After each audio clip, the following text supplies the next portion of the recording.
All right, Money and Power. Welcome to our, a rebrand, coming back again, Money and Power. So we're going to be talking about money and power, economics, politics, and I think I'm gonna throw in spirituality or religion. Um, I just ran from downstairs. I get my hat, but um, I'm finding, I don't know. I'm just gonna kind of start talking, and then you guys, as you guys are tuning in. We'll be able to hopefully have an organic conversation here today. I figured it's my duty as I don't know, I guess you call it a scholar, someone that, tries to learn as much as I can so that I can teach as many people as I can.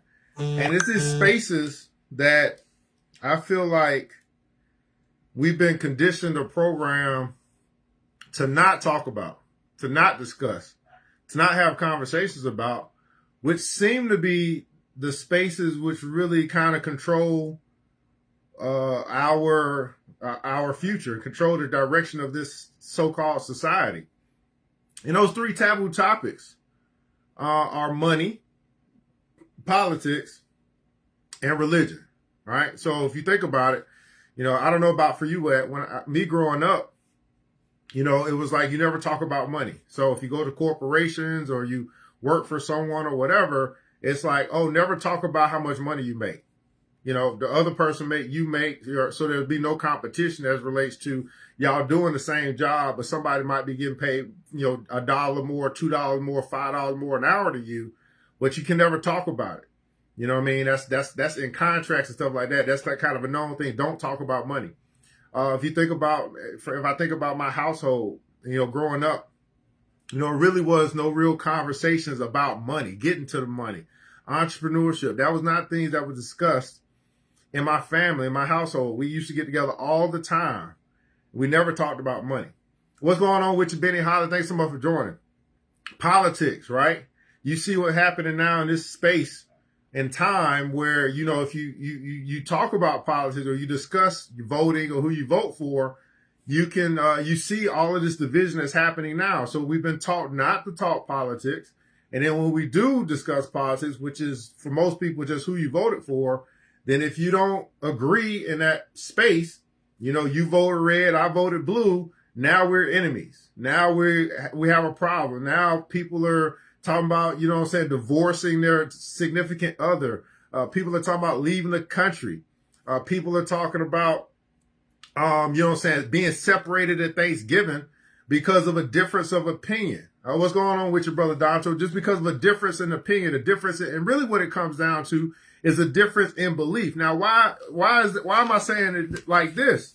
Because this whole belief thing, or what some people would call faith, the good book, we get over to religion or spirituality or whatever you want to call it. Like I grew up in a space where, we were pretty much, Christian, right? My dad wasn't into religion at all.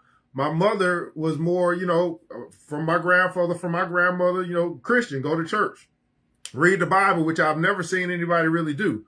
But it's about faith. It's about belief. Matter of fact, money is about faith. It's about belief. We are now in a fiat system when it comes to this dollar, which has on the back, "In God we trust."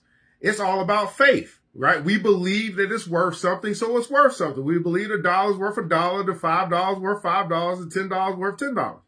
So that's about faith. So this whole, this whole little Rubik's Cube of money or economics, politics, and religion is I don't even know the word. Somebody give me a good word. Is it phenomenal? Is it fascinating? Is it interesting? Is it intriguing? Is it you don't want to deal with it? Like, what is it for you? Because with money, when I think about the good Bible, which most people don't read, I'm a financial educator. It's one of the best financial literacy books ever written. It has principles that you can apply to your life, to your everyday, how you deal with money, how you manage resources. That will help you be better off as you move forward. Just listening and applying those principles, which we pretty much know. But when you don't study or read and you don't know yourself, then you don't know those principles and you don't operate in those principles. But all of these different spaces, right? Money, being economics, power being politics, and then the caveat in between them all being faith and belief or your philosophy or your spirituality or your religion. At the end of the day, it all comes down to your knowledge. Our people perish for lack of knowledge. Those that don't know or don't understand money, they perish in that particular area, right? They're in debt. They always in debt. They always begging, borrowing, stealing, cheating, right, for money because they don't understand money. They don't know money. They know hustle. They know thievery. They know stealing. They know lying, but they don't know money. They lack knowledge. When it comes to politics, right? Most of the people that I'm connected to, most people that I know, they don't know nothing about politics. Nothing. We had a civics class back in the 4th grade, 5th grade, 6th grade. You learned about, the system and how it's set up. And you learned about that there's a Congress and there's a House and there's a Senate. You learned about the Democrats and Republicans, but you didn't learn much else. And we didn't decide to further that education as relates to political education. But guess what? Because we don't know, we don't understand, and maybe because we don't even want to know, we neglect or we find ourselves deplenished or defeated in that particular area. Now let's get over to religion. Again, let's say same thing. Okay, maybe you've been going to church for a while. But again, I'm saying that I found this to be true. The people that don't read the book don't know the word. Okay, you know parts of it. You know one scripture too. That might can get you through. That's fine. But I'm talking about really knowing and understanding. So know it to the point where you can call out a pastor like Jamal Bryant, who is clearly not preaching the word. But if you don't know the word yourself, when you go up in that church, because it's more than just Jamal Bryant, by the way, there's plenty of these churches, and it ain't just black churches, by the way. I mean, we know we have heard about what's going on over in the Vatican, right? We heard about what's going on with these popes and these priests over here with these molesting these children over there in Rome. So it's not like we ain't heard it going on other places. But again, we get back to that book that you say that you for, whether it be the Quran, whether it be the Bible, and you don't read it and know it for yourself, then how will you be able to determine if who you following is even reading the book for themselves? I'm fascinated with this as we piece it all together. Now, why did I want to talk about this today? Now, you guys help me with wherever y'all want to go. Now, what's going on, Benny, Donto? So help me out, figure some stuff out if you're still here, because I can't even tell who live with me right now. But there should be like a Q&A, but I want to check out some functionality here with this live stream. There should be a Q&A button down there. If you click that, see if you can click that and just ask a question. Like, maybe I can answer it. They can do a Q&A. I do look like I got some functionality where I might be able to bring somebody up. I'm not quite sure if you're watching. Like if you had a question or you want to come on live with me, I think I can do that. So I do see Donto, Judy, Sabrina, and Benny right now. Okay, live. Okay. So I want to test that functionality out as well. That way, if you did want to just pop on, say something real quick or ask a question or share your opinion on something, I'd love to be able to check out that functionality, see if we got that working. Also, it should be, I see a link down there. So maybe if you click the link button, let me know if you can click that link and see if you can see my other links. Say I just want to check the functionality. So help me check the functionality, see if this is going to be a good platform for me to use. What's going on, Miss Butler? Read the word and allow the God our spirit to alter. Yes, right, Miss Butler. That's right. What if they? Well, if we don't even read the word, right? How can we allow the God our spirit to alter? We don't even read it. I mean, I don't know about you guys, but I grew up. You know what I'm saying? There was a Bible in the bathroom, and there was a Bible in the bedroom. Everybody not a Christian, that's not what I'm saying. But there was a holy text in the bathroom, and there was a holy text in the bedroom. And I've rarely ever I don't know what's going on in the bathroom, but in the bedroom, I ain't never see it get open. Okay, I'm just saying, right? So, but then you dress up and you go to church. But I wasn't even trying to talk about really religion here today. I really want to talk about money and power. Everybody putting console money and power. So, Troy, you don't see a Q&A, just a comment section. But what up? Okay, fantastic. Now, I think it might be different if you're on your phone. like your mobile device, you'll probably see some more functionality than if you're on your PC, laptop, something like that. But we'll see. We'll see. So let's talk about this, guys. So we know that we have just got elected a new president, and we see a whole bunch of fighting and stuff going on. Have y'all noticed that prior to the decision of who's going to be our next president in the United States, prior to that happening, you had people taking sides, right? You had your Democrats going strong for blue. You got your Republicans going strong for red. And you got people in the middle who are trying to figure out who the heck I might be voting for if I'm voting at all. So these would be the independents. Okay. All right. I got you, Danto. So Danto did ask a question. We got folks on most. So the Q&A is working. Can somebody let me know if the links is working? Now, what's interesting to me, I'll just talk about a couple people. I'm going to talk about Charlemagne the God. So Charlemagne the God was Pope pimping, pushing the blue agenda, right? Pushing misogyny, pushing racism, pushing sexism, pushing division in order to try and sway people to vote for his candidate, Kamala Harris. And then after the decision is made, did you notice how quickly he switched up his conversation? Now, why would that be? Why would you, if you were so gung-ho prior to the election, and then now you're passive like a motherfucker after the election, why would that be? I was saying, why? How are you talking so different on Wednesday than how you was talking on Monday? Why did you switch up? Is it because you lost? That you switched up? I don't think it has anything to do with being losing. You know what I think it has to do with? It has to do with the fact that he was probably paid to endorse Kamala. And now he did what he got paid to do. And guess what? The game is over. And now he can say what he really want to say in some instances, but still has to toe the line to stay in good graces just in case his people, the blue people, win something that props him up even further. Like, this is a money game, guys. This is a money game. This is all about positioning. And I'm unfortunately, we as a people, we don't position ourselves as it relates to money and power. Let me say it again. Money and power, right? We don't position ourselves to win. So therefore, we continue to stay in the space that we have been in this society. Now, it doesn't mean that some black folk, you know what I'm saying, don't put themselves in position to win. It ain't mean some people don't follow some moral or ethical code and work their way up into wherever they want to be. I mean, there's some people don't do it, but I'm talking about the majority, which, you know what? I don't know if the majority ever will, because the majority doesn't read.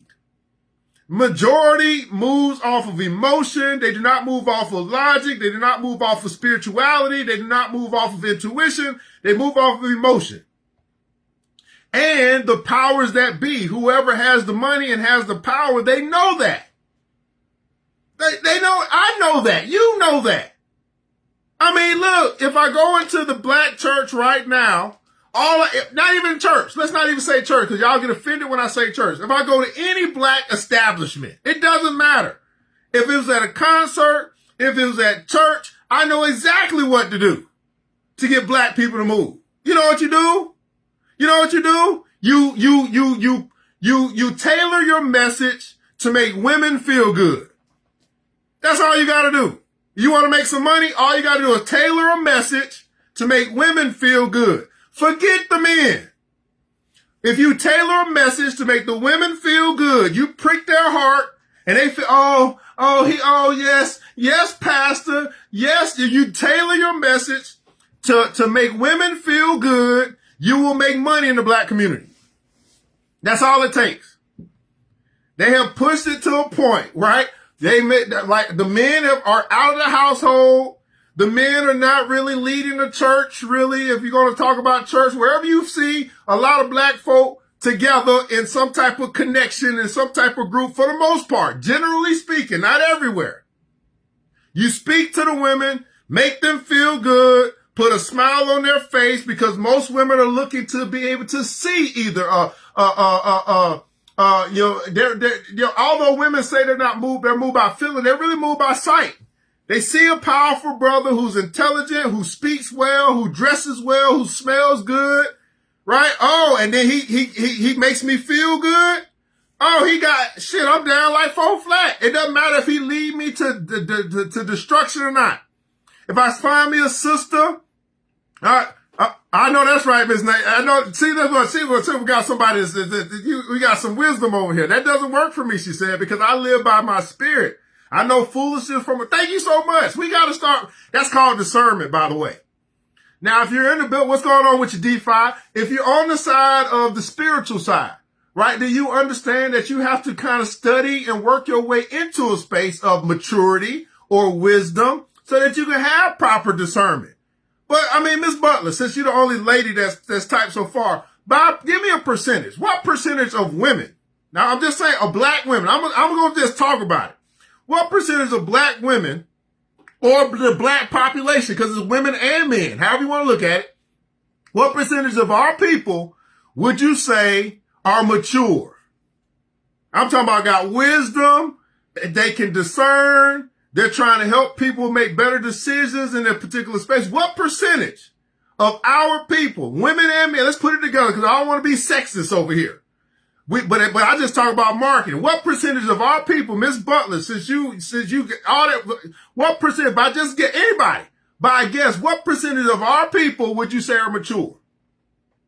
Why they thirst after wisdom, so they can increase their discernment, so they can smell out this foolishness right before they are, or at least they trying to figure it out. This thing said 5%. Okay, what about you, Troy? What about you, DeFi? What percentage of our people? Now, why am I talking like this? Because I'm thinking these 3 areas, being mature when it comes to money or economics, being mature or wise when it comes to politics and power, being mature or wise when it comes to religion and spirituality. Think about it. So if let me get back. Y'all help me stay on track because I'm just going to go. Okay. I'm just going to go. What's going on with you, man? Paid millions. Let's talk about that. Paid millions.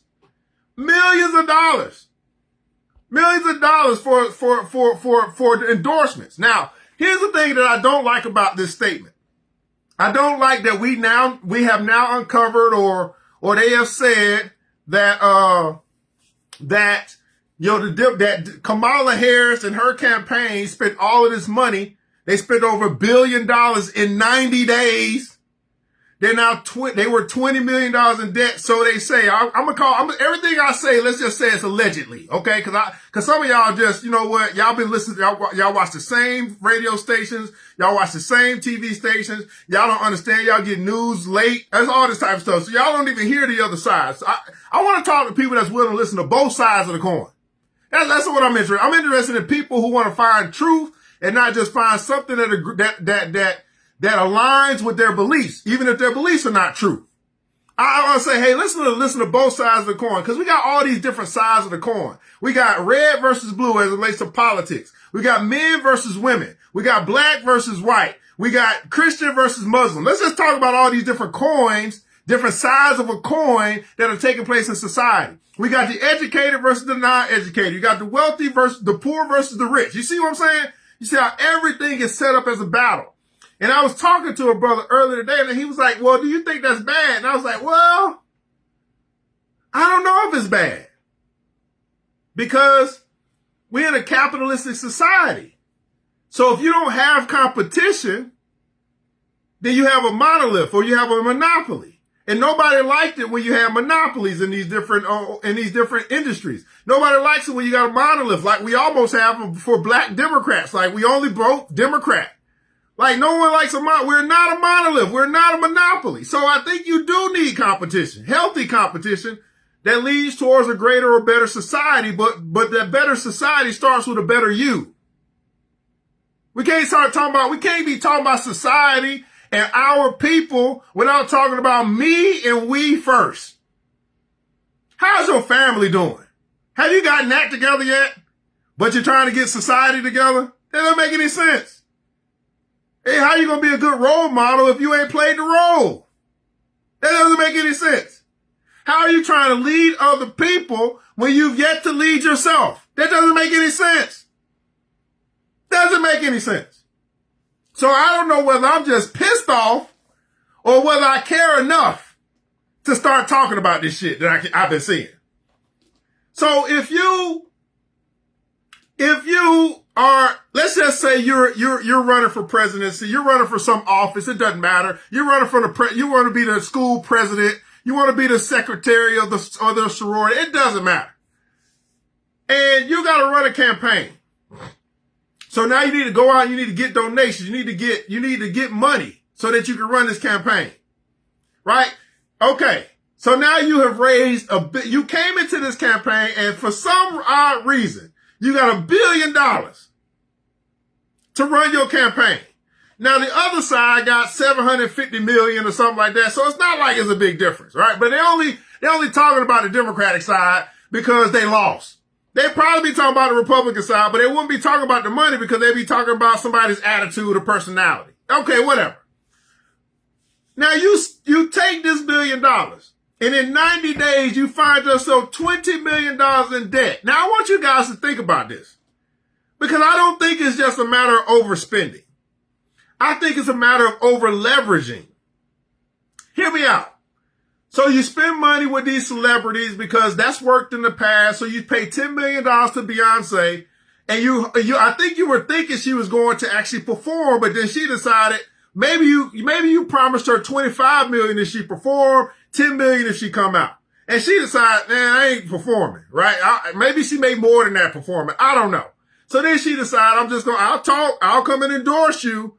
You pay me $10 million to talk for 4 minutes. Okay, cool. Who wouldn't sign up for that? So I don't blame Beyonce. Okay? Now, whether she voted for it or not, doesn't matter. She came out, $10 million, boom. All right, I'm gonna take a $10 million. But you wouldn't take the $10 million if you didn't really, if your moral compass wouldn't allow you to, I don't know, vote for someone or endorse someone who says, let's do transgender operations in school. If your moral compass wouldn't say, you know what, it's cool to have boys in the women's bathroom and women in the boys' bathroom. I don't think you take that 10 million, but she took it. Yeah, whatever. Then you pay fucking Meg the Stallion. Meg the Stallion, $5 million to come shake her ass on stage. Now, I don't blame Meg the Stallion. Cause if somebody gonna pay me $5 million I'm gonna take that, I'm probably gonna take that 5 million. But what if my moral code or compass doesn't go align with those principles? But what if I don't even care about those policies? I don't even know those policies. Cause I ain't read the policies. I mean, it took her over a month, over 40 days to even publish the policies. Now, I want to talk to you guys about what I think was happening. Here's what I think was happening. Now you guys let me know what you guys think. This is just theory. This is just whatever. But this is when I start looking at money and power, she's already a vice president who was never, never voted in as a vice president. She didn't even fucking win her own primary. She couldn't even beat Tulsi Gabbard in a debate. She literally quit.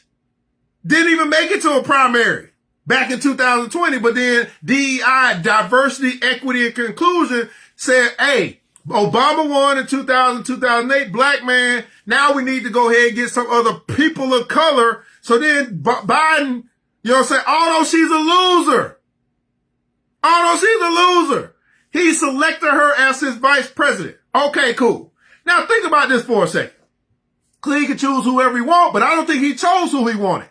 I think he chose who the Democratic Party wanted. You see what I'm saying? Now we can talk about it from Republican Party, Democratic Party. I'm not trying to sway you on what you believe. I'm just trying to say, hey, let's think about this for a second. Now, Kamala Harris, who couldn't even beat Tulsi Gabbard, who couldn't even win a fucking debate, who couldn't even get one vote, what's the best position for her to be in? Okay, well, let's put her over the border. Now, why would we put her over the border if she's the border czar, quote unquote? Well, because ain't nobody talking about the border. Nobody ever know if she did any work. She can keep doing what she's been doing, which is getting promoted for not doing a whole lot. Y'all have y'all ever talked to anybody in California about this woman? Have you ever? Do you realize that her last name isn't even fucking Harris? Her last name is Imhoff. Do you know that? That she's married to a Jewish man? You do know that she's married to a Jewish man who slept with with his fucking nanny? Do you realize that you never see him with her on TV? But all the time you would see Obama and you would see Michelle. Well, how come you're seeing somebody running for president, but you don't see the husband? They had to keep him out the picture. So she's over the border czar because that's a position ain't nobody really gonna talk about until they start talking about it. So they realized she didn't do no fucking work. The only thing she had to do was come in and say, yes, Mr. Biden, no, Mr. Biden, or yes, daddy, no, daddy. Which she's been doing her whole fucking career. Ask Willie fucking Brown. Okay? Yes, daddy. No, daddy. If I be a good girl, I'll get promoted. If I be a good girl, listen to Judge Joe Brown. So now, let's fast forward. So she been doing absolutely nothing but yes, daddy for 3 years. Now the Yes Daddy Club, it run out. That's why she's on a podcast called Call Me Daddy. Come on, man. This stuff, they put this stuff right in front of our fucking eyes. And they laugh at us because we can't figure it out. So now it's election time. And, they lied to us about the condition of our president. If you are in America, whether you like him or not, he's our current president. They literally lied about his condition. Didn't want the American people to know that he was in decline. He been hid out for past 3 years. She been hiding with him for the past 3 years. They've been on vacation for 3 years. And y'all think that's okay?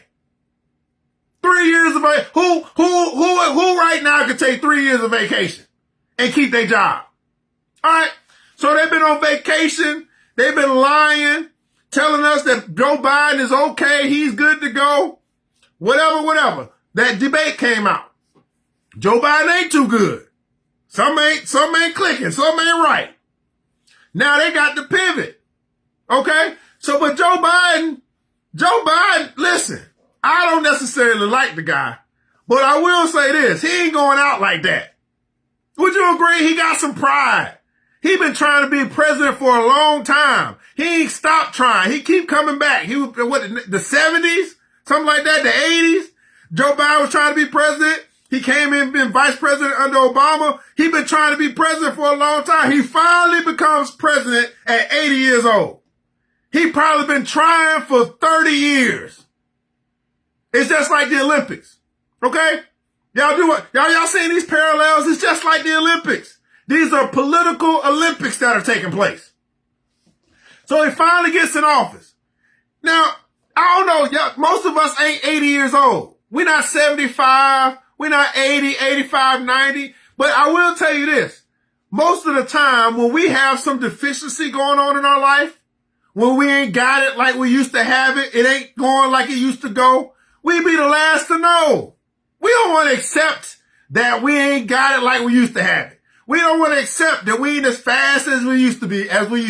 We don't want to accept that we can't stroke that that we can't get it on like we used to get it on. We don't want to accept that. We want to accept that we still 25 years old. So I can see where Joe Biden like, fuck that. Y'all ain't finna, I've been working on this president, becoming president all my life. And I'm finally president and I win. And then we going up against this cat, this damn Trump cat. I beat him last time. I'll beat him again. So I can see what Joe Biden like, fuck that. Y'all ain't finna push me out just because I had one bad debate. I still got it. If you believe that you still got it, put it in the console, I still got it. If you believe that you still got it, see, you probably still think you got it. So I can see what Joe Biden's like, shit, I still got it. That was just one bad day, one bad night. I beat his ass last time. I'll beat him again. But they say the party or the people that he that pay his bills, right? They like, no, we don't see it, bro.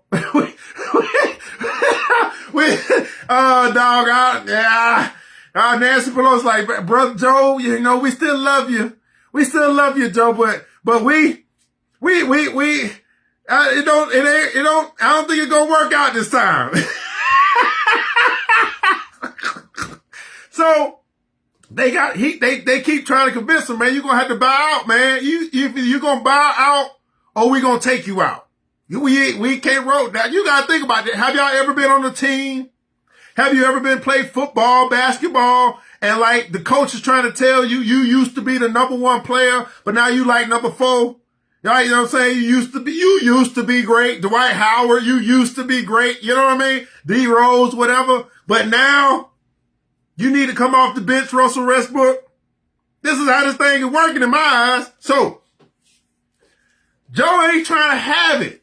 I mean, he gonna play ball because he a team player, but he ain't really his pride is greater than his team philosophy.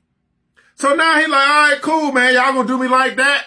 All right, y'all ain't gonna beat this cat, but that's okay because I still got some plays. So they raised all this money, whatever, millions of dollars for Joe Biden, but he can't function. Or so they say he can't function. So, so they say he can't function. So now they're in a dilemma. Okay, are they going to start over with 4 months to go? And then the laws are saying they can't just transfer that money into another account. You see what I'm saying? Now, take what I said, transfer that money. So they either gonna go with Kamala Harris or they're gonna start over. But Kamala Harris, they go with Kamala Harris, they can boo that she's a part of the original campaign, so that money can still be used. So Joe endorses Kamala Harris publicly. Why? I'm saying Joe knew who his teammate was. Joe know that vice president. He been hiding or working with her, whatever they've been doing for 4 years. Joe know her work ethic. Joe know how dumb or smart she might be. Joe knows what she can and cannot do. Can you imagine? Some of you guys, listen, some of you guys have been married. You've been in relationships. How many guys, brothers? I'm talking to the brothers. All right. How many of you brothers out there have been with the woman who was an airhead? You ask her to do something, just the simplest thing. And it's like, I can't even get you to do something simple. That's kind of how Kamala Harris been acting. Now, I don't believe she's stupid. I think she's pretty smart. I think she's a smart woman. But it seems like when you ask her a question, you can't get an answer. Can you imagine being in that position for 4 years? Hey, Kamala, can you go check on the borders? Well, I mean, I grew up in the middle class and that whole border thing, I think they got it. Can you imagine? Can you imagine? You got dementia or early dementia. You got to kind of rest. You have this vice president who you're telling, hey, do this, do that, do this, do that. And she always fuck it up. Can you imagine? I mean, mess up everything right now. I'm not blaming her. I'm not blaming. I'm just saying, just think about the optics here. Now, so he endorses her so that money that was already raised can go towards her to give her a fighting chance. But at the same time, he knows she ain't got no chance. So I think he endorsed her to stick it back to the party, whoever those people are. Now, so Kamala Harris, I believe she was set up. I think she was set up to fail for quite a few reasons. The first one, because she's a quote unquote black, non-black woman.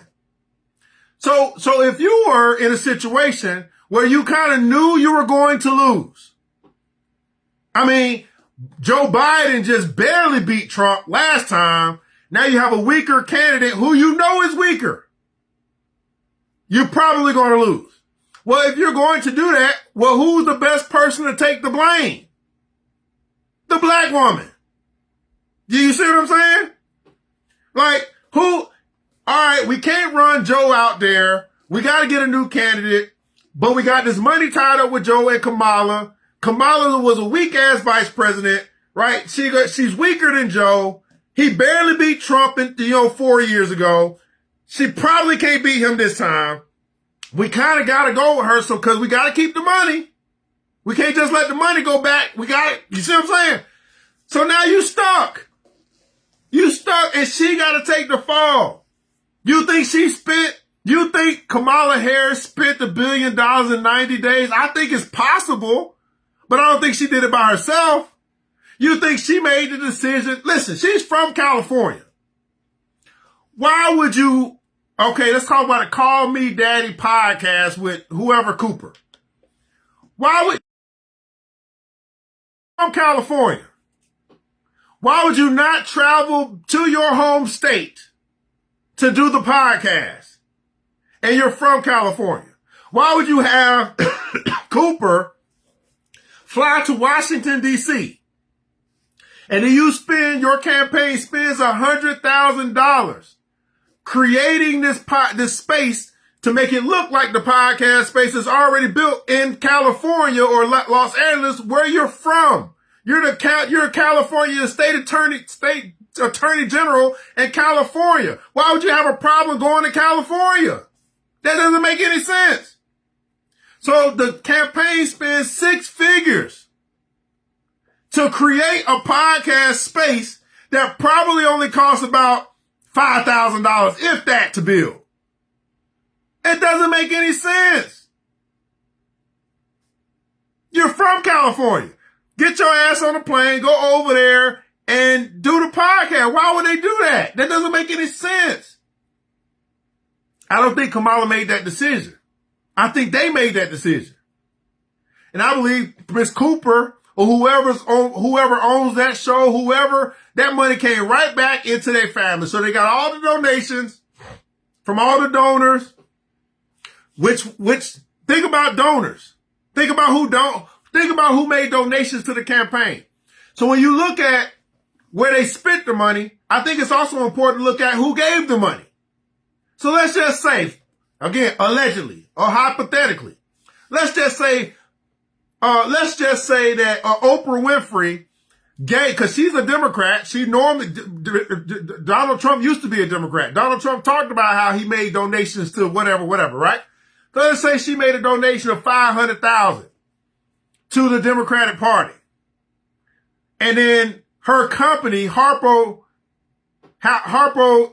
Industries, Entertainment, whatever it is, the campaign paid Harpo $100,000 or $1 million. Well, then she didn't lose anything for endorsing her candidate. Matter of fact, she gained something. She doubled her money. You see what I'm saying? So, but where did the other $500,000 come from? Well, the other $500,000 probably came from you. Your little $10 plus my $10 plus their $15 plus their $25. Whoever believed in that candidate and donated money to that campaign, that money went into that $1 billion fund. Or Oprah said, well, shit, I gave y'all $500,000 to get this thing going. I'm gonna need y'all to make sure y'all, you know what I'm saying, y'all take care of me. I'm not just endorsing, I'm an investor. How you gonna double my money? How you gonna triple my money? Okay, if it's not gonna be money, okay, how are you gonna put me in a position of power if you want my money? Did you do that? You probably didn't. You didn't think your $10 was worth you getting no more power or getting a position in the White House. So now you have Oprah Winfrey, $1 million, Beyonce, $10 million. How you think the rich keep getting richer? Right, Meg Thee Stallion broke off $5 million. Eminem, $1.8 million. Okay?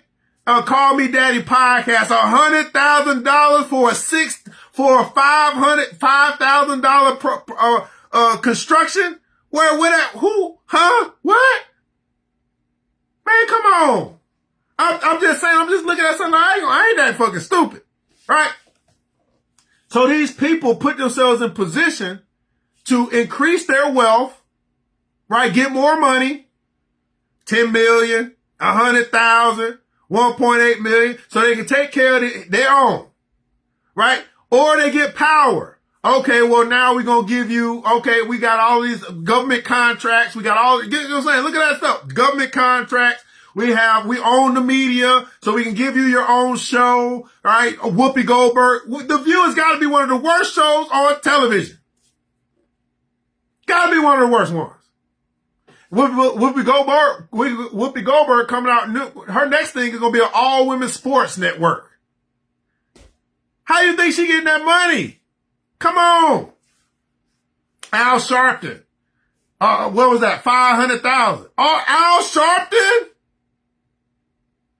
So you make the investment into the campaign, and then they now use you, right, to preach to black folk.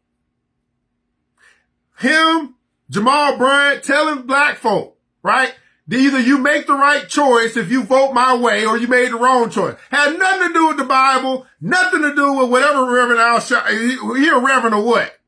Nothing to do with that. Nothing to do with principles. Nothing to do with none of that. It has everything to do with you vote for my candidate, because when you vote for my candidate, guess what? I get more power or I get more money. Just that simple. But if you throw in the religious stuff, if you throw in the Christian values or the Muslim values or whatever they're supposed to stand for, then you probably wouldn't be voting that way. If you just go listen to Jamal Bryant's sermon, you're like, this ain't got nothing to do with Jesus.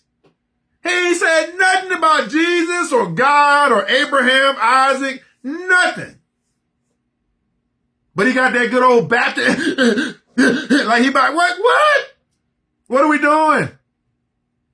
So when I'm looking at this, I'm like, okay, normally an endorsement means that, like I did, like for me, for example, like I was anti-Kamala. I wasn't necessarily anti-Kamala. I was anti what the party stood for. I really believe that she was set up. I believe she was set up to be a scapegoat. I believe she was set up to be the buffoon. I believe that a lot of these people, they have been playing these roles a long time. They are magnificent actors. Y'all think they politicians. Y'all think that they're journalists. No, they're on TV. They're actors and actresses. The world is a stage. Put that in the comments below. The world is a stage. We are watching them play.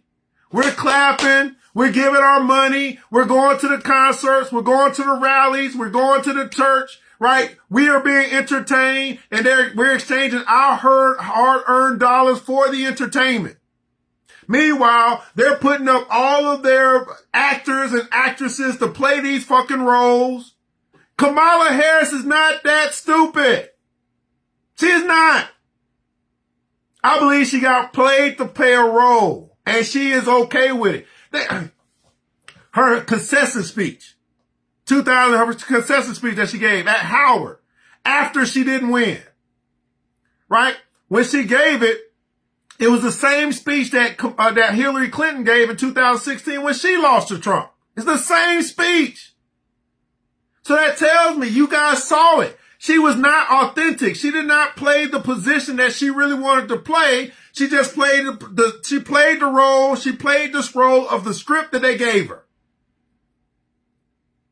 All right, what up? Troy said, give Kamala credit she deserves for participating in deception and the evil. Yes, I'm going to give her credit for that because she's been doing it for a long time. This is not, she got all the way up to the Vice President of the United States of America, the SCOTUS, I think that's what he called. I don't know what it's called, right? She got up to the Vice President of the United States of America by playing the roles that they have given her. It doesn't mean that she didn't go study and take the test and become a lawyer. I'm not saying that. I'm saying once you get to a certain space, you got to play the game or not. How many guys work for somebody? You're in a corporation. You've been in an organization and you see how the politics are set up and you see people that play those games, that plays the political structure of that organization. They rise to the top. They show that they're loyal. They show that they won't buck the system. They show they won't think for themselves. They show that they'll say yes when they want them to say yes and no when they want them to say no. You know what I'm saying? Okay, so you don't give credit to people who go along to get along. This is, okay, let me finish going with it though. I mean, see, this is where it goes. It's like, well, she does. I think she's good at what she does. She's a great manipulator. Come on, man. Like, she got 20 different accents. That tells me that when she was a vice president, or that tells me that when she was a prosecutor, she saw who the judges were or who was in the jury. And she started talking like the people in the jury. So she can relate to the people in the jury. What do you think that court is? Court is you gotta be, Johnny Cochran, all these people, all these lawyers, they're great actors and actresses as well. They are just good at doing what they do as it relates to the law, but they still gotta go in that courtroom and perform. Right? It's a great, the best, most elaborate, the most charismatic performers win in that game. They have the most influence. They talk louder. That's the game. Yes, and they play the game for money and power. Not just for money.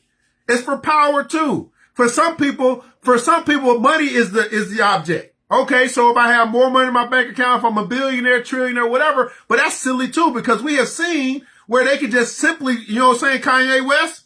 You don't want to play the game no more? Okay, well, whoa, there you go. You're no longer a billionaire. You was a billionaire on Monday. You're now a millionaire on Thursday. You want to keep not playing the game? You know what I'm saying? Because this is the game that we put you on. Remember, we put you in this position. Right? You don't want to play the game no more? Okay, you're no longer a millionaire, Kanye West. Now you're $100. You want to keep on fucking with us? That phone should be an automatic disqualification. But although I agree with that, Troy, unfortunately, that's what many people identify with. I'm sorry. We have a whole bunch of sisters, not all of them, who identify with, okay, well, if the man don't want to do it, cool, I'll go against the man, and I'm going to go vote how I want to vote. Instead of voting how the family say, look, what does our family believe in? That's what Michelle Obama said. That's what that commercial was. Well, you ain't got to worry about what your man say, because when you get here to the poll, it's all in private. Well, guess what? That's exactly what happened. But it didn't happen for black people, black men, black women, and black men. That happened for white women. White women told y'all that they were going to vote for Kamala Harris, but when they went in that poll, they went and they voted for Trump. But guess where they were pushing it? They were pushing that shit towards our women. Oh, if they don't vote for Kamala, they're misogynistic. Pushing that shit on our women. Not that the man can think for himself. Not that he can articulate why he will not vote for Kamala and may vote for some other candidate. Not that he looked at both policies and thought for himself, I don't think that's good for my family. I don't think that's good. Not that. Nope. He's got to be misogynistic, according to Pastor Jamal Bryant and these other po-ass pimp preachers. Oh, he must be racist. What? I'm racist against what? Or they're racist now. Or you got Barack Obama telling us how I find this, what he said, this is unacceptable. Who the fuck do you think you are, Barack Obama? Supposedly we the ones that put your black ass in office. I'm sorry, sisters. I just want to ask the sisters something. Okay? Because especially if you got sons. If you're a sister with a son, did you appreciate Barack Obama talking to young black men as if they can't think for themselves? As if they can't make a decision for themselves? As if they can't read for themselves? He got to come in and scold them and try to tell them how they should vote when it's supposed to be my own personal decision? Is that good with y'all good with that? Considered to be the most powerful black man in the world? To talk to young black men that way? Are y'all okay with that, sisters with sons? Because if y'all okay with Barack Obama talking like that, then hopefully y'all okay with me talking to your children like that. And I don't think y'all would be cool with me talking to your children like that. That ain't how we do things. I mean, that ain't how I do things. Maybe that's how they do things. So when you have a society that's been programmed into the space of, let's just talk about our culture, which is basically our culture is influenced by the media, by what we watch, what we listen to, and what we spend our money on. And so when we have been, it's almost like this. Think about it this way. It's like we talk about the whole, drugs in the hood, right? Which we say the government put the drugs in our hoods, and then now we have this drug problem in our hoods. Well, how do you think we got How do you think that we have a misogynistic problem in our neighborhoods, if that's what we have? Why do you think we have a sexist problem in our neighborhoods, if that's what we have? Why do you think we have gender wars in our community, if that's what we have? It's the same play. Okay. Well, I get what you want to sing about, but that ain't what we're not going to pay you multi-million dollars to actually bring anything positive into your community. But if you want to talk about women, hoes, drugs, murder, any of that, you want to do any of that? Oh shit, we can make you a millionaire. Because if we prop you up and now you're a role model, Sexy Red. Now you're a role model, Meg Thee Stallion. Now you're a role model, Cardi B. Now you're a role model, Glorilla, for our children, for our daughters. Oh shit. It's the same war. They're just using a different drug.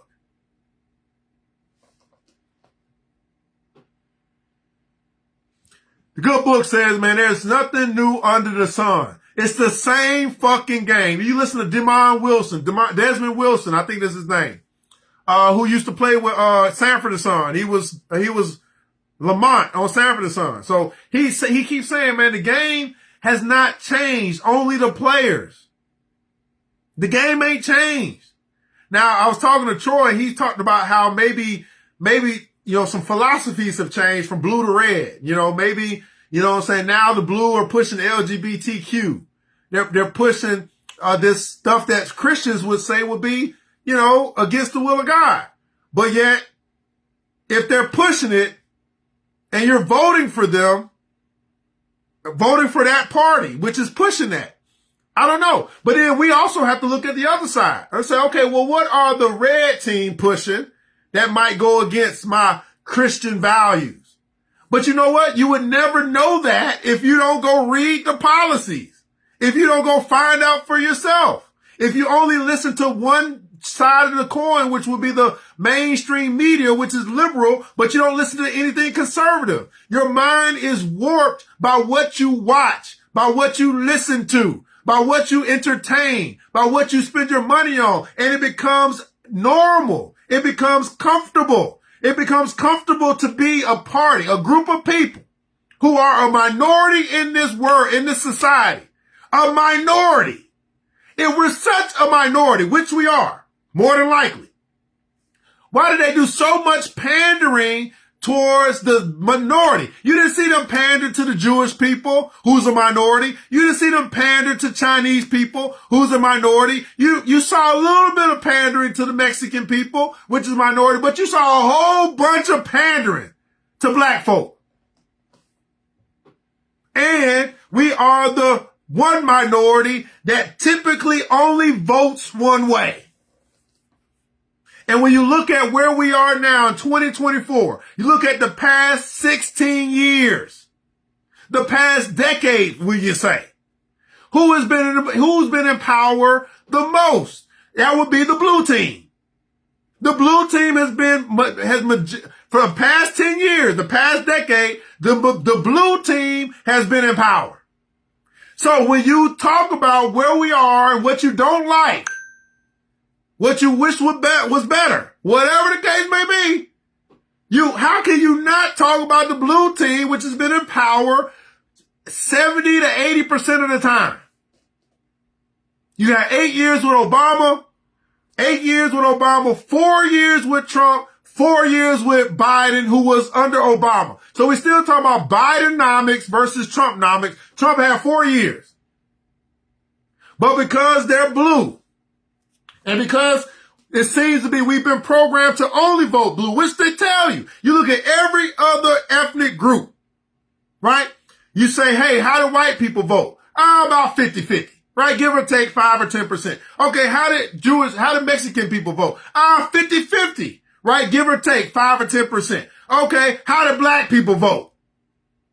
80-20. We're the only group that's 80% Democrat, 20% something else. Only group. We're the only group. Every other group, 50-50. Okay, I like some conservative stuff. I like some liberal stuff. This year, I like this one a little bit better. Okay, you know what I'm saying? We're the only one. Now, I'm not saying, Ms. Butler, that the blue team is the problem.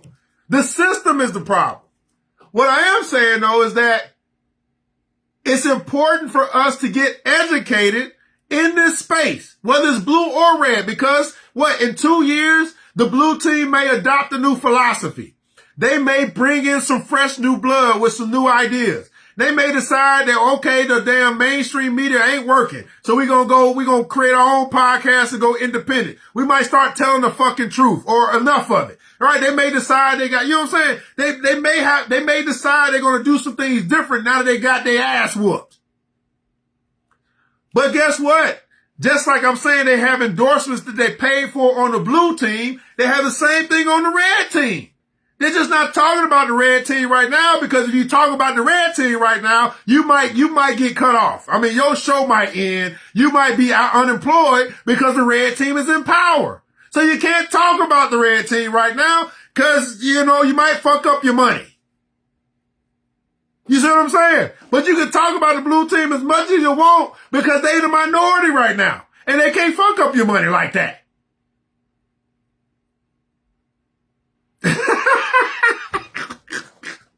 But my point is, regardless of the system is what the system is, okay? If you in the game, you learn how to play the game. That's all I'm saying.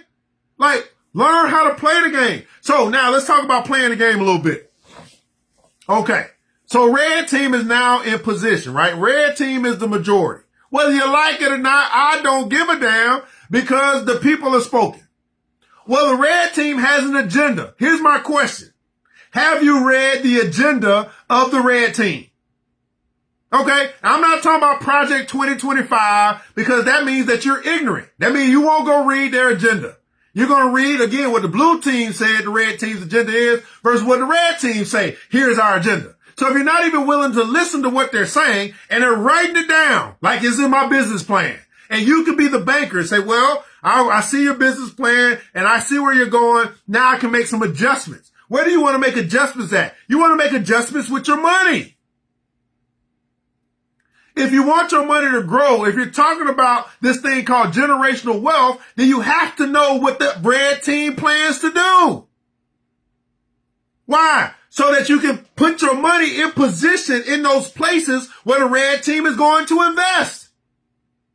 And if you do that, then guess what? Your money will grow as the red team retains power. And then when it changes and the blue team comes in, don't be a person that's on the red team and that won't read the blue team's agenda if they do put it out, because this time we had to wait like a month and a half and it really wasn't no plan. That's why she didn't win. But I'm saying the next person that comes into office, they're going to have more time. They got 4 years to get it together. Then you can make that adjustment. Say, okay, the blue team won. What's the blue team going to do? Oh, they're going to invest money. Here's where they're going to give the government contracts out. So you can go and create you a business that's going to align with the team that's in power so you can get you some money. Is that making any sense? So in the comments below, let's talk red team. Just your own understanding of the red team. Where is money going to go? Where is the red team going to invest money? Give contracts out. What businesses should prosper in the red team regime? This is how you can set up your 401k or your retirement accounts, because you can make these things called allocations. This is why I got paid a lot of money doing this stuff. You can just simply see who's in power. Okay, where are they going to allocate funds?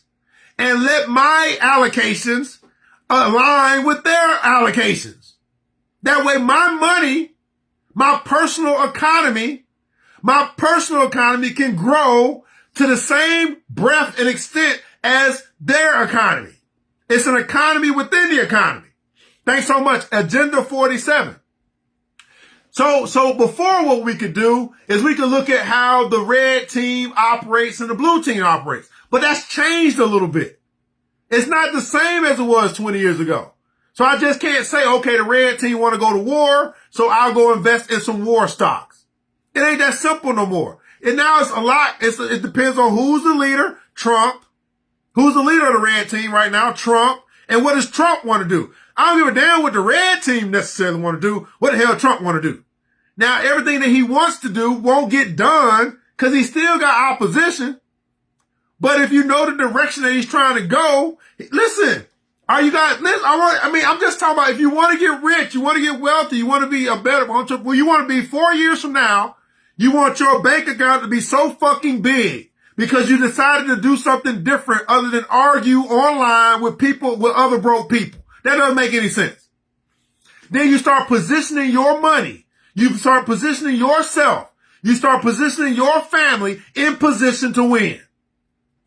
So, where on earth, in the comments below, do you think Donald J. Trump, your next president, if he don't get assassinated before, or unalived, I guess that's what they call it. You can't even say assassin.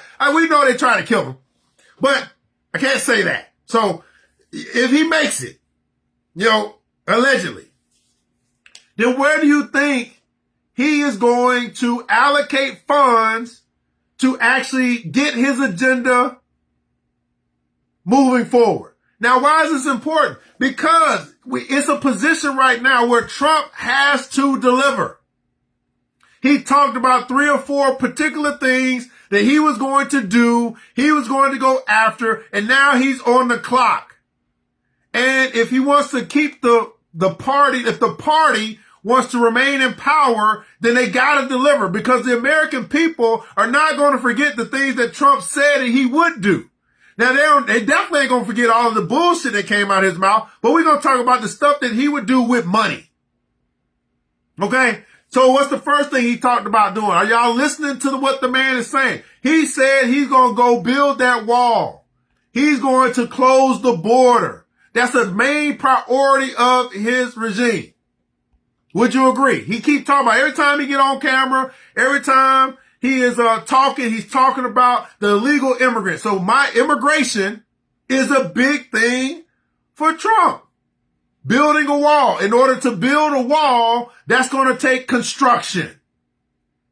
He's talking about he's going to drill, baby, drill, right? Oil, right? Oil. That's construction as well. That's oil, right? You guys are talking about gold and silver. Why are you not talking about oil? He keep talking about oil. Y'all talking about gold and silver. He talking about oil. You see what I'm saying? So if we look, now, because we can always go back in hindsight, we can go back 4 years from now, go back and say, okay, what did the oil do? And the price of oil, what did it do during Trump's time frame? Okay, well, what did he do? Then what happened to gold over the past 4 years? Did it decline or did it go up? You can do that in 4 years, but you can also make a prediction now. Now, Naaman, you said, wasn't he supposed to do that last time he was in office? Build a wall. Yes, he was. He said he was going to build a wall. He only had 4 years though. So let's talk about what happens when you come into office. When you come into office, this is his first time. He's not a politician. He don't have all of these friends and he does have all these friends in all these places because he's been donating to their program. But, I don't know if his credibility is shaky. When you understand how things get passed, when he's up against, the first 2 years he had power, right? He had the House and the Senate.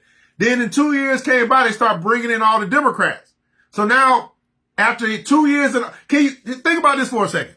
I don't know what all was on the agenda back in 2016 when he got in office. But what I do know is anytime I would take over some position, let's just say you're a manager, let's say you're an employee and you get promoted to supervisor. Right now you have to take over the supervisor role. You have to get rid of all of the bad supervisor policies. Then you have to start working on your own policies or your own way, your own culture, your own way of doing things as the boss versus being a citizen or versus being an employee. Well, that's going to take a while. Now imagine this. Imagine you're trying to create your own culture as the boss. But you have another opposition, which would be the other side, let's just say it's another department within the organization that you got to work with, but y'all ain't working, y'all don't work together. You imagine how difficult that is? You know how difficult it is for you to get your agenda move forward when you got to get a vote that takes place on, okay, are we going to allocate this money to this cause? Well, if we allocate this money over here, then we can't send no money over here. Let's look at the past 4 years. So listen to this. So if we have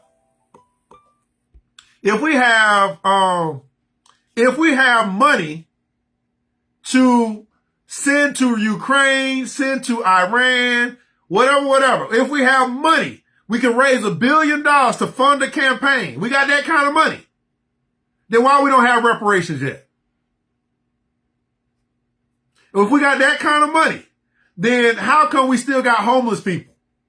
We got money to prop up and get up and to fight to get someone in office. That same money could be used, right? It could be used to get people off the street.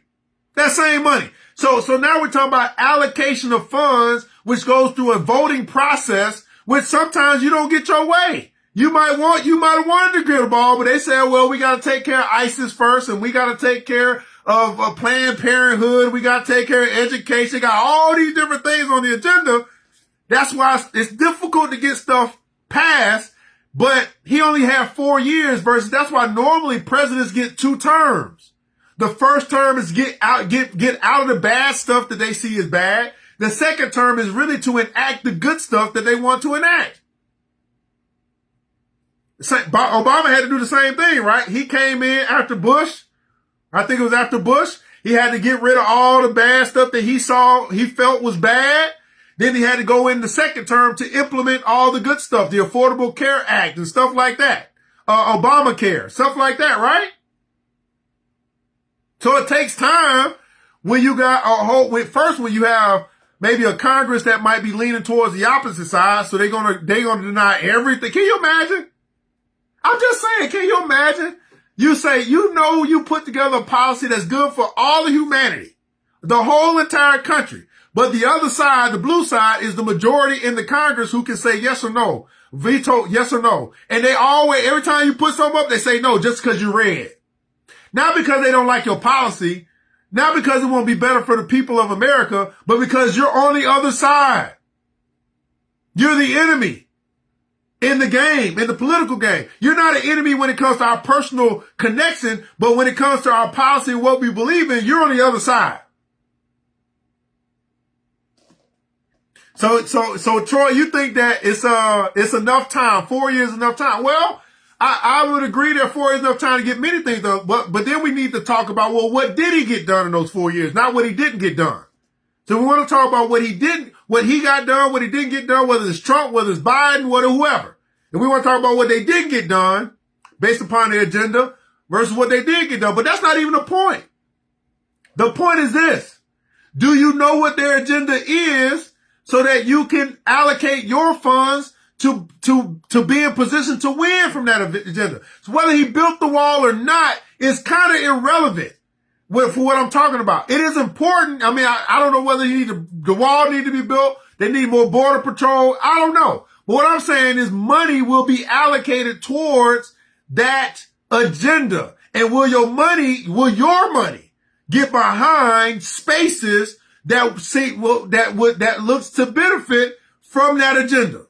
Now, how do you do that? Well, first, you got to read the plan. You got to know, okay, what is he trying to do? Second, I would say it's important to know who's in their wallet. Who is endorsing the president? Who's endorsing the red? What do they own? For example, Elon Musk. You know that he's ride or die at this particular point for President Trump. You know that this man, I guess he sent up a rocket to Mars. You know he owns Tesla. You know he owns SpaceX. SpaceX, by the way, when Trump was back in office back in 2016, that's when they got the new cabinet for the armed forces. You know, we got an Army, we got Marines, got Navy, Air Force, and you got a space organization now that was in place, that got into place that Trump Trump, his regime put into effect. So now you have a whole organization of the armed forces that's protecting space. I guess.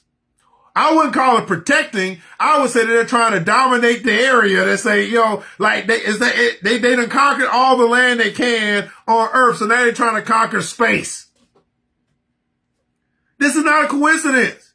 So now we got a whole armed forces branch for space. The United States Space Force. And you have one man, it seems. I don't know who else, but I know one man named Elon Musk who keeps sending stuff to space. Now, you see what I'm saying? This is not a coincidence. And he's now on the new chairman, some new council that he created called Department of Government Efficiency. Why is that? Because Trump is a businessman. Elon Musk is a businessman who just happens to be brilliant. So he came in with Twitter, bought Twitter, I guess made it went private. Troy can tell me a little bit about that. And making it private, he was able to reduce the force, cut down on unnecessary expenses, and still manage the business, be more efficient, make more money, right? Free speech, whatever, maybe. I don't know. I'm going to go check it out. But because he's been able to be lean with Tesla, lean with Twitter, he's been able to show he can build a business and it can grow and he can still provide products that are reasonable price because he doesn't have to pay all the overhead because he doesn't hire all those people. Okay? He's got robots building the fucking cars, not people. Okay? So that should give you some indication right there. Okay, well, what are some right. I don't know. I'm going to look at that right now today, Troy. I'm going to look at Doge today. I was thinking about it. I said, isn't that interesting that Doge, which is the cryptocurrency, is outperforming a lot of cryptocurrencies right now. Isn't that interesting? Isn't it also interesting that Elon Musk is pro-crypto and Trump is pro-crypto? Isn't that interesting? I'm literally giving you all these different spaces that you can look into right now and decide, well, I want to take a chance on this. I want to take a chance on this. I believe this should flourish in the next 3 to 4 years because of what's going on right now. I'm going to put myself, my parent, my family, my community, I'm going to put my bank account in the best position to win based off of what's going on right now. I don't give a damn who you vote for. I really don't. Because at the end of the day, you should be voting for you. Vote for vote for you. I ain't even talking about voting for the community right now. Vote for you. Look at that. So, you got Tesla, electric cars. Now, Trump said that he doesn't necessarily want to just do all-out electric cars. But can you imagine what that would have been like? Right? So you have electric cars, you have non-electric cars. Right? So he's talking about bringing back the automobile industry. Maybe Ford could be something that you want to look into. Will he really bring back, will he really, bring back an economic boom for Detroit? Do we want that where they used to be the capital of building cars and now they're not? I don't know. I'm just saying. I'm just giving you we got so many different spaces that you can go research, you can go look, and you can decide, I'm going to put my money in the best position that I can think of right now, right, to grow. I'm not going to sit over here and put my money in places that are dying, like mainstream media. Can you imagine, or like Disney? Can you imagine investing in Disney right now? They coming out of COVID, people start traveling, stop traveling as much. The entertainment or the park rides wasn't as sexy as they were 20 years ago. You're right. Now you got all this scandal about what Disney's doing with young children. Can you imagine where they're going, where they're headed? They're not growing. They're declining. So why would I put my money over there? Now I'm not saying that they couldn't grow. I'm just saying it doesn't make much sense for them. I can't see it. I can't see it. Oh man, let's go to Disney. I used to want to go to Orlando and all that stuff. Man, do your children be asking about going to Disneyland? They be like, oh, what do you want? Hey, you 6-year-old. Man, what do you want to do for your birthday? I want to go to Disney. Do they even do the Super Bowl people when they get off the Super Bowl and they win the Super Bowl MVP? Do they say that now? They used to say it back in the day. They say it now. We're going to Disneyland. I don't think so. Maybe they do. I don't know. I don't watch that stuff no more. I'm just saying. You see how life or the world changes just like these parties have changed. It's not the same party from 1965, whether it's the blue team or the red team. They've changed. Their philosophies have changed. Have you changed? Have you noticed the change? Or are you still operating like it's 40 years ago? Are you still operating like it's 30 years ago? Are you still holding on to your childhood beliefs, although you're now an adult? Got Tesla. You got Twitter X, which Troy told me is private, so I can't invest in that now. You got space. Are any of you guys familiar with any space stocks? Businesses that would get money from the government, right, to be able to send more stuff to space that's going to support the United States Space Force? Do you know any companies that are building these missiles?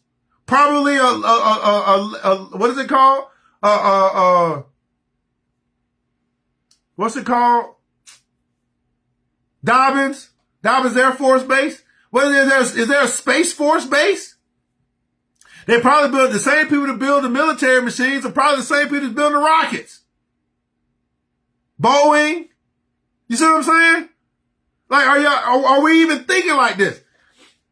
See, I hedged my bets on Trump. I was like, shit, I know. For one, I just knew in my heart of hearts, ain't no damn way in the world the United States of America was going to make Kamala Harris the first woman president in history. It just wasn't going to happen. It's not that there'll never be a woman that'll be president. It just wasn't going to be her that was going to be the first president. First woman president. And for you to believe that, you must ain't been living in America long enough. That was not going to happen, right? But because I believe that, again, getting back to belief, I put my money behind my belief. And I said, okay, well, shit, I'm finna double down on this crypto because he said he crypto friendly. Guess what? The same day he got in office, crypto started going up 15, 20%, 30%. I was the same person telling y'all about crypto back when Bitcoin was less than $1,500. It's $90,000 today. And guess what? I'm talking to the same people who won't read. The same people who just keep getting manipulated by their emotions about what they want to attach themselves to instead of putting themselves in position to win with money and power. How is it that you have such a strong opinion when you're broke? Doesn't make any sense. Broke people talking all the time. Rich people are watching you talk. And I ain't even talking about millionaire, trillionaire, billionaire status. I'm just talking about putting yourself in a position where you can tell somebody, fuck you, when you don't agree with whatever they want you to agree with. Versus, I'm going to lose my job if I don't take that vaccination shot. I don't believe in the vax. I don't believe that. I don't want to stick myself with that. When they said I can't fly, I can't take travel across the country. I can't even get a paycheck if I don't get vaxxed. Doesn't that go against my rights as a citizen? Huh? If I don't get vaxxed because you say I should get vaxxed, then if I don't vax my children because you say I'll vax myself, put all that metal and that poison, whatever's in there, put that in my body? Oh, hell no. I wasn't having it. I wasn't having it. Guess what? But then I got some FU money. Fuck you. If I'm going to die, well, guess what? I'm going to die. I'm going to go out swinging, but I ain't going to die like that. We believe everything they tell us because they're in control of the media, or maybe they're not. Now we're getting to a space where they're saying, hey, you know what? We're moving away from mainstream media. So now you're going to have a lot of independent people who are going to be putting out their opinions, right? This is just my opinion. I think I got some stuff figured out, but I got a long way to go because this shit is crazy. They've been playing the game since the beginning of time. I've only been playing the game for 40 years.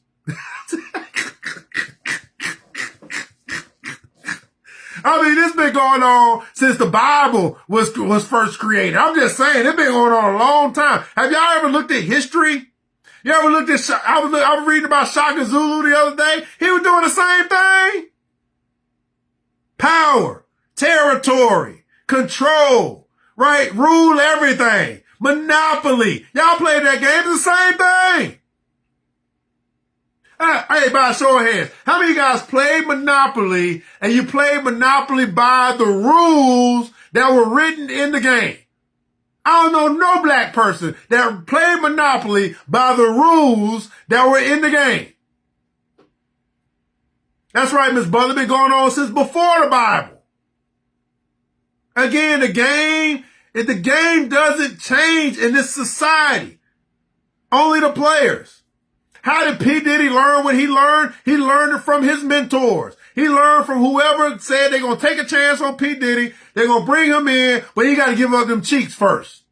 You give up them cheeks, right? And you give us them cheeks whenever we want them cheeks, right? We're going to let you do whatever it is that you do. We're going to pump you up. We're going to put you on all the radio stations, but you got to give up them cheeks first. Now, I believe Diddy was a little smart. I think Diddy said, okay, well, that's just what I do. But I'm going to make sure as I keep on moving that when y'all do what y'all do, I'm going to have that shit on tape. That's at the end of the day, I see what's going on. Okay, I'm going to do what I do. But guess what, man?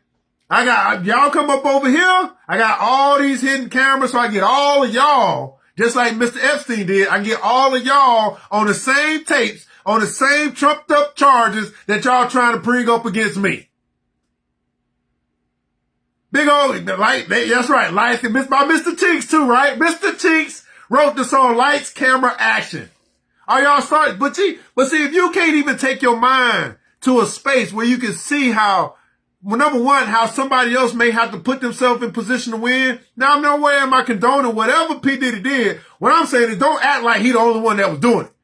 Right? Don't act like he's more of a despicable person than Jeffrey Epstein. Don't act like he's more of a despicable person than, I don't know, Bill Cosby or R. Kelly or whoever else ain't got caught yet. Cause the shit's still going on. Sodom and Gomorrah is alive and well. And guess what? Many of us are still sending our children to Sodom and Gomorrah because we want them to get to the money. Ain't protecting them. Ain't protecting the Justin Bieber when he's 10 years old. What? Ain't protecting your children when you send them to those churches to be part of the youth ministry. What? Ain't protecting them. You want to bring down the person that is doing all of the Harvey Weinstein. Yeah. You want to bring down the person that's doing the job, that's doing the deed. But you don't want to talk about yourself for putting your children in position to get got. That ain't on them, that's on you. How dare you act like you are not responsible for these despicable people with all their mental health issues and their trauma and how they were raised or whatever. You cannot absolve yourself of the responsibility of taking care of your own, of acting like you're the victim when you actually are, when you finance it. You finance your own victimhood. You finance your children's own victimhood over and over, generation after generation after generation after generation. You keep listening to the slavery shit. We're in 2024. Keep listening to it. Why do you keep talking about stuff that happened 100 years ago? As if I'm not saying it doesn't happen still today. It doesn't happen to that extent. It's a little bit more covert. They kind of switched it from slavery of some sense, because it's still slavery, but it ain't just physical slavery. Now they got y'all in emotional slavery. Now they got you it was financial slavery. Now it's emotional slavery. Just think about what I'm saying. Here's what emotional slavery looks like. 90% of black folk vote Democrat. So as long as you vote Democrat, you're okay. You're going to do what the norm does. You're going to do what the crowd does. As long as you keep going with the crowd, you're okay. You should be happy, joyful, no worries. But as soon as you decide to do something different, you say, wait a second, I don't think I want to, we've been doing this shit for damn 60 years. I don't think we done made no progress. So let's start looking at this other stuff. Let me look at both sides of the coin. Let me do my own reading. Let me do my own research. Let me come over to my own thoughts. Let me turn off the TV, turn off the radio. Let me go into reading this stuff. I like that plan better than this plan. I think this year I'm going to do something different. As soon as you decide to do something different. Now, this could be in any organization. As soon as you decide to do something different, you become enemy number one, public enemy number one. And you might be like, wait a second, all I did was decide to vote different. I just decided I didn't like that candidate that they had pushed up for the blue team. I'm going to go with the green team this year, the orange team this year, the red team this year, whatever it is. I'm going to go with something different than what the majority of people that look like me, my skin folk, would do. And as soon as you do that, as soon as you become a black Republican or a black conservative, you get hit with all of the insults. You get hit with Pastor Jamal Bryant trying to tell you that you ain't right. You going to hell if you don't vote for the blue team. You get Reverend Al Sharpton going on TV telling you that you are misogynistic or sexist or racist or whatever if you don't vote for the blue team. You get Michelle Obama telling you that, hey, your wife is going to leave you if you don't vote for the blue team. Do you see how fucked up that is? And they're allowed to do it because they own the media. You get somebody like Usher say, man, I ain't going to get into that political stuff until they pay him $5 million. Then they say, you know what? I endorse the blue team. And then now that they lost, all of those people who got paid, not all of them, you still got, crying ass. I saw a crying ass Van Jones, a man, black man on TV, crying because the blue team lost. Are you guys seeing what they're doing to black men in this society? And probably black women too. I'm not going to act like y'all. I'm just saying. Are y'all seeing it? Now, of course, I'm biased because I am a black man. But I'm saying the same thing. I'm saying, goddamn, they set Kamala up, who's supposed to be a representation of black women. They set her ass up to take the fall the same way that they set Cam Newton up to take the fall when he went against the Super Bowl against Peyton Manning. The same stuff. This shit is staged.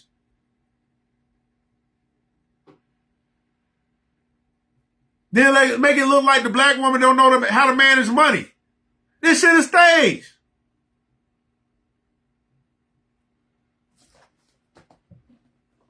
So I don't know, guys. I guess that's my hour and a half. I guess I've been on here long enough. I'm gonna do more discussions like this. So you guys gotta let me know, what it is that you may be interested in discussing. Cause I truly believe we have to start talking about this stuff. And I ain't scared to lead the conversation on money, power, religion. I'm gonna keep on. Oh, you know it. I'm not gonna say conspiracy, brother. I'm just gonna I'm not gonna be scared. We're in an age now where you don't have to be scared to talk. I know some of you guys do. You in certain positions. You work for the government. You work for this. You always gotta be concerned. We need y'all too. We need y'all to stay in y'all positions. Don't say much. Bring the intel over. I'll talk about it. You know what I'm saying?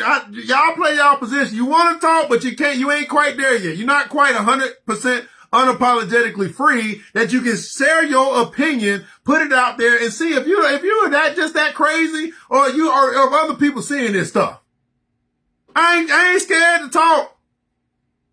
And that way they mess up and they realize, okay, he got another Cat Williams over here. This brother's not scared to share what he got, say whatever he got to say, and hopefully make a difference. Get people to think. Now, is what I'm saying absolutely 100% true? Absolutely not. And guess what? What you got to think about and what you got to say ain't true either. You don't know. It's a whole bunch of stuff we don't know. But when I start putting pieces of the puzzle together, some of this stuff got to make sense. I'm sorry. The God that I serve is a God that makes sense. You can look back and you say, okay, yeah, that did make sense. You can look back over your life. You can make, okay, yeah, I did used to do that. That's why I got that. I stopped doing that. I started doing this. That's why I'm getting this. You can understand that you reap what you sow. But I'm going to talk about it. And when I get new information or whatever else come out, I'm going to talk about it. I'm going to keep on talking about it. I'm going to keep on talking about it here on the Money and Power Show. Yes, we're back. And I feel pretty fucking good. And my intent is just to help brothers and sisters to open up their mind, to be willing to have the discussions, not talking just to talk, but talking to mobilize, talking to get some shit done, talking or discussing or having conversations so we can change. Not so we can get other people to change. So we can change. And guess what? What I found in my life, that every time that I change, the people around me change.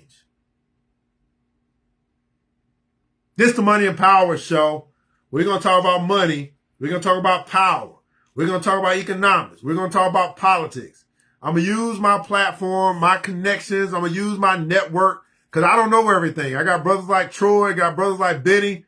Sincere is here. Got people that'll give me information to be able to be a voice for the voiceless, and then hopefully we can make sure we're in a much better position 4 years from now than we are today. All right. So if you want to support the channel, guys, you just type ERGJ for a chance to win. I got plenty of stuff I can be sending out. I got plenty of stuff to get rid of as well to show my appreciation for you participating, for joining, for liking, for sharing, for doing your part to help get this message out. Also, there's a link there you'll see somewhere.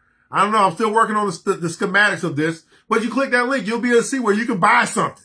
Okay? Where you can spend some money. I'm going to send something out to you, and that's going to help me continue to finance this message of the Money and Power Show. Hey, guys, I want you guys to remember this, that it takes a village.